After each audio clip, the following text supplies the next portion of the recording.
அவரை தடுத்து நிறுத்தி அவர் கைகளை பிடித்து இழுத்து வந்து ஆசனத்தில் அமர வைப்பார்கள். தாங்கள் பேரவைத் தலைவராக ஒருமனதாக தேர்ந்தெடுக்கப்பட்டுள்ளீர்கள். தங்களை இந்த ஆசனத்தில் மாண்புமிகு பேரவை முன்னவரும் எதிர்க்கட்சி தலைவரும் தங்களுடைய கரங்களை பிடித்து அழைத்து சென்று அமர வைத்தார்கள். இந்த சம்பிரதாயம் எப்படி வந்தது என்று சொன்னால் சுவாரஸ்யமாக இருக்கும். பெரிய வரலாறு சம்பவத்தில் உள்ளது. இங்கிலாந்து நாட்டில் உள்ள பாராளுமன்ற நடைமுறைகளை போன்றதே நம்முடைய பாராளுமன்ற நடைமுறைகளும். மன்னராட்சி இருந்த காலத்திலேயே அங்க பாராளுமன்றம் இயங்கியுள்ளது. அக்காலத்தில் அனைத்து அதிகாரங்களையும் பெற்ற மன்னரும் இருந்தார், பாராளுமன்றமும் இயங்கியது. அங்கே மன்னர் ஒரு பணியை செய்ய வேண்டும் என்று விரும்புவார். பாராளுமன்றம் அவருடைய விருப்பத்தை பெரும்பாலும் நிராகரிக்கும். மன்னர் விரும்பிய காரியத்தை பாராளுமன்றம் நிராகரித்து விட்டது என்கிற செய்தியை மன்னருக்கு சொல்ல வேண்டியவர் பாராளுமன்ற தலைவர், ஸ்பீக்கர் என்பார்கள். பாராளுமன்றத்தின் கருத்தை மன்னரிடம் சொல்ல வேண்டியவர் ஸ்பீக்கர். அதற்கு துணிவு வேண்டும்.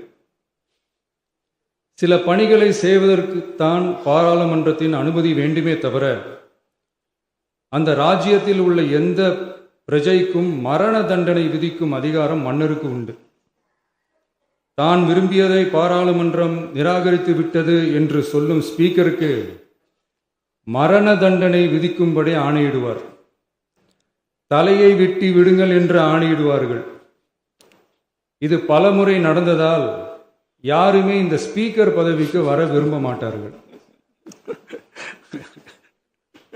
எனவே புதிதாக பாராளுமன்றம் அமையும் போது ஸ்பீக்கர் பதவிக்கு ஒருவர் அறிவிக்கப்பட்டவுடன் அவர் உடனே தலை தப்பித்தால் போதும் என்று ஓட்டம் பிடிப்பார்.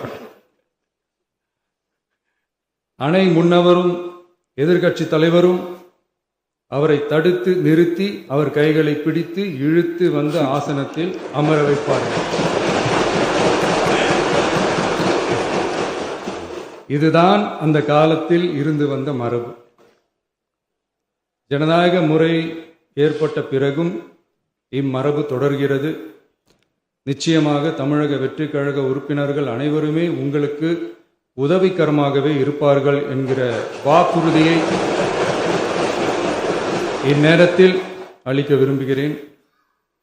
பேரவையின் மாண்பையும் கண்ணியத்தையும் பேரவை உறுப்பினர்களின் கண்ணியத்தையும் காக்க வேண்டிய பொறுப்பை உங்களிடத்தில் ஒப்படைத்திருக்கிறார்கள்.